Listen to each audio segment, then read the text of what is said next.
நம்ம இலக்கியா இருந்துட்டு இப்போ வேற லெவல்ல வந்து பார்த்தீங்கன்னா, மாஸ் காட்ட ஆரம்பிச்சுட்டாங்க.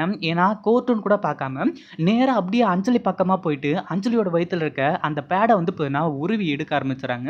கடைசியில அஞ்சலி திரு திரு திருன்னு முழிக்கிறது மட்டும் இல்லாம, இப்போ என்ன பண்றது? ஏது பண்றது? அப்படின்னு சொல்லிட்டு வந்து தெரியாம, அவ பாட்டுக்கு வந்து பார்த்தீங்கன்னா, தத்தளிச்சுட்டு இருக்கா. அதாவது ஒருத்தங்கள வந்து பார்த்தீங்கன்னா, நடுக்கடல்லயோ, இல்ல நடு ஆத்துலயோ வந்து பார்த்தீங்கன்னா, கொண்டு போய் விட்டா, அங்கிருந்து எப்படி வெளிய வர்றது? அப்படின்னு சொல்லிட்டு வந்து தெரியாம, பயங்கரமா தத்தளிச்சு, அங்கேயே மூழ்கி செத்து போவாங்க பார்த்தீங்களா?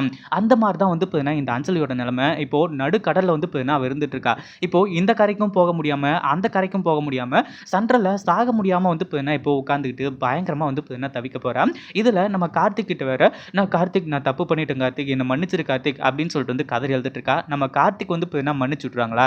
ஏதோ அந்த ஒரு தப்பு மட்டும் அப்படின்னாலே வந்து பார்த்தீங்கன்னா, நம்ம கார்த்திக் ரொம்ப யோசிப்பாரு. ஆனா, அதையும் தாண்டி இலக்கியாவ வந்து பார்த்தீங்கன்னா, பொய் கேஸ் போட்டு இப்படி ஜெயிலுக்கு அனுப்பிச்சிருக்காங்க இல்லையா? அந்த ஒரு கோவத்திலேயே வந்து பார்த்தீங்கன்னா, நம்ம கார்த்திக் இருந்துட்டு அஞ்சலிய ஏத்துக்கவே மாட்டாரு. அதுக்கு முன்னாடி என்னவெல்லாம் நடக்குது அப்படின்னு சொல்லிட்டு பார்க்கறதுக்கு முன்னாடி, இப்பதான் நம்ம சேனலுக்கு ஃபர்ஸ்ட் டைம் வரீங்க அப்படின்னா சப்ஸ்கிரைப் பண்ணிக்கோங்க. அப்புறம் நம்ம வீடியோவ பார்த்துட்டு இந்த மாரிலாம் நடக்கிறதில்ல அப்படின்னு சொல்லிட்டு வந்து பார்த்தீங்கன்னா, நெறைய பேர் கேட்கறாங்க. ஒரு வேளை வந்து பார்த்தீங்கன்னா, இப்படி நடந்தா எப்படி இருக்கும் அப்படின்றத கீழ கமெண்ட்ல சொல்லுங்க. அதாவது இங்க வந்து பார்த்தீங்கன்னா, அஞ்சலி இருந்துட்டு இங்க எதுவுமே தெரியாத சின்ன பப்பா மாரி வந்து பார்த்தீங்கன்னா உட்கார்ந்துட்டு இருந்தா. கடைசியில அஞ்சலி வந்து பார்த்தீங்கன்னா, குற்றவாளி கூண்டுல ஏறி நின்னுட்டு இருக்கப்போ, நம்ம இலக்கியா வந்து சொல்றாங்க. எனக்கு வந்து பார்த்தீங்கன்னா இப்போ எந்த ஒரு டாக்டரும் தேவையில்ல. எந்த ஒரு வக்கீலும் தேவையில்ல.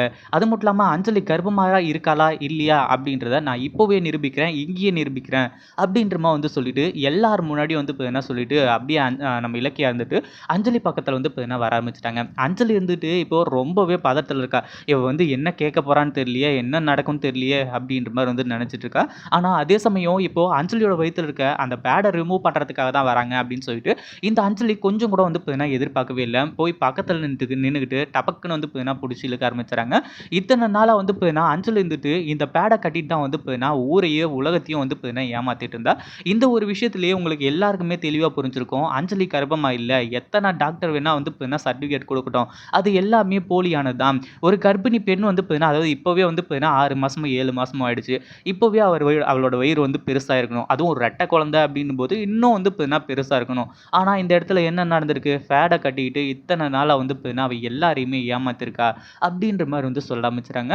இத கேட்ட உடனே வந்து பார்த்தீங்கன்னா, அதாவது அங்க பார்த்த உடனே அந்த அதிர்ச்சியிலிருந்து கோர்ட்ல இருக்கிற யாருமே வந்து பார்த்தீங்கன்னா மீள்றதே கிடையாது. ஏன்னா, அந்த அளவுக்கு வந்து பார்த்தீங்கன்னா, எல்லாருக்குமே இதோட உண்மை தன்மை புரிஞ்சு போச்சு. அஞ்சலி பேட வச்சிருக்கா அப்படின்னாலே, அவ சொல்றத எதையுமே வந்து பார்த்தீங்கன்னா, இனிமே யாருமே கேட்கறது கூடாது. அது மட்டும் இல்லாம கார்த்திக் கிட்ட வந்து பார்த்தீங்கன்னா, அஞ்சலி கதறிட்டு இருக்கா.